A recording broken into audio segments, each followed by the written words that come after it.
Gisaulog sa mga parokyano sa parokya sa Balaan nga Cruz sa Plaridel, Misamis Occidental ang kasulugan sa fiesta ni San Padre Pio nga puno sa kalipay o pagmaya o gipasabot usab sa Vicario General sa Archdiocese sa Osamis nga ang patron nga si San Padre Pio mao gayon ang patron sa ilang parokya sa Luoca. Gipasabot ni Monsignor Maximino Daron Jr. ang Vicario General sa Archdiocese sa Osamis nga tungod kay ang Santa Cruz mauman ang titular sa parokya o si San Padre Pio mao ang ilang patron sa parokya kay usa kini kagasa alang sa mga Tagaluok tungod kay kaduha sila magsaulog sa fiesta. Ang pagsaulog nila sa fiesta sa titular sa Santa Cruz o ang Septyembre 23 nga fiesta ni San Padre Pio. Gipasabot usab ni Monsignor Daron nga ang titular mao ang paghalad sa panahon nga gibugna ang mao nga parokya sa panahon ni Father Roger Taguran nga ang ngalan gimarkahan og sa ilang parokya sa Balaan nga Cruz tungod kay aduna may balaod sa simbahan nga ang mga nalambigit sa Dios o mga nahitabo sa Ginoo dili himuon nga patron kay ang Ginoo mao man ang labaw sa tanan. Mao gitawag kini nga titular kay ang patron mao man ang tigpataliwala sa Dios ngadto sa mga matuon ug mas nakanindot ini kay aduna pa kini patron aron nga may mutabang sa pagampo ug tigpangamuyo alang sa mga matuon nga ilang napilian nga mao si San Padre Pio.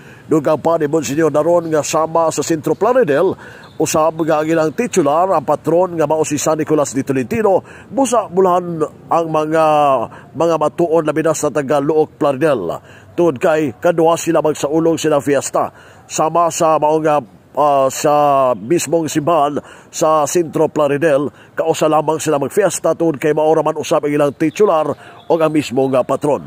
Dili sama sa Luoca Plaridel nga ang ilang titular mao ang Santa Cruz, ang parokya sa Santa Cruz o ang Santa Cruz o ang mismo ang ilang patron mao si San Padre Pio.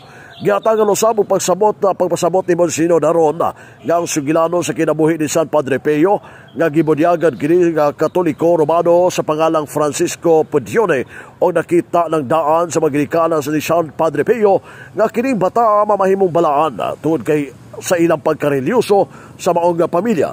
Ang ilang kinabuhi ni San Padre Pio usab siyang pamilya nga naa gayon ang pagkarelyoso og walay nakahimong babag kaniadto sa mga distractions dili sama karon nga panahon nga daghan nga mga distractions usa na ang cellphones nga walay nga adunay mga distractions sa ilabi na sa mga kabataan. Sumapa ni Monsignor Daron wala may dautan paggamit sa cellphones o gadgets apan alinawon og lantawon gayon kung unsa ang ginalantaw sa mga kabataan tungod sa mga distractions nga mismo diha sa online.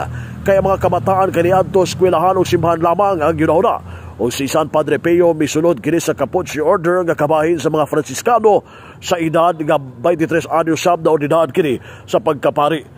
O ang iyang kinabuhi nagpuyo dito sa Giovanni Rotondo kinsa mihalad sa iyang kinabuhi sa iyang kaugalingon sa pagampo o ang spiritual nga direksyon o ang ministry sa reconciliation sa sakramento sa kumpisal. O sa iyang panahon buhi pa apan gidungog na kini sa iyang pagkamalaan o sa pagalinaw sa iyang abilidad sa kalag sa nangumpisal o ang kinabuhi ni San Padre Pio.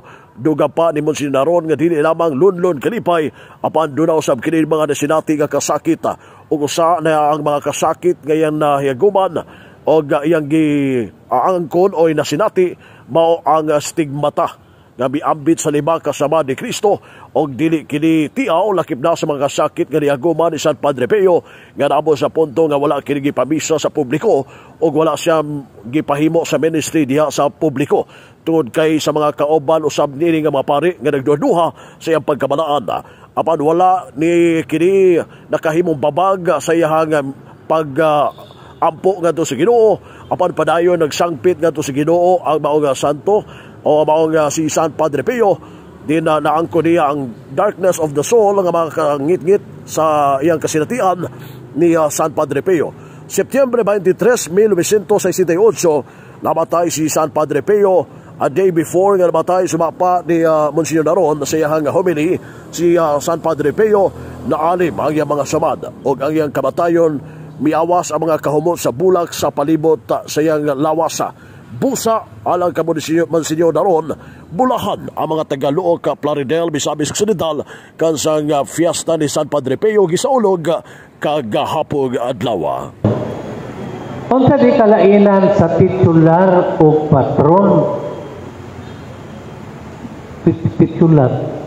Kato pa sa panahon nga gi-establisar ang parokya sa Balaan nga Cruz sa panahon ni Father Roger Taguran, ang ngalan diin kamo gimarkahan isip kat balaang katawhan nga giisa aron mahimong parokya ang gigamit kay ang Balaan nga Cruz.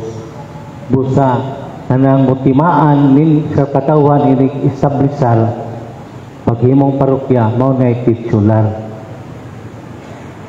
Pero tungod kay naamay balaod sa simbahan nga ang mga nalambigit sa Dios ug mga hitabo sa kinabuhi sa Ginoo dili mahimong gamon nga patron titular tinuod. Kay ang patron mao man tigpataliwala sa Dios ug natong mga matuohon.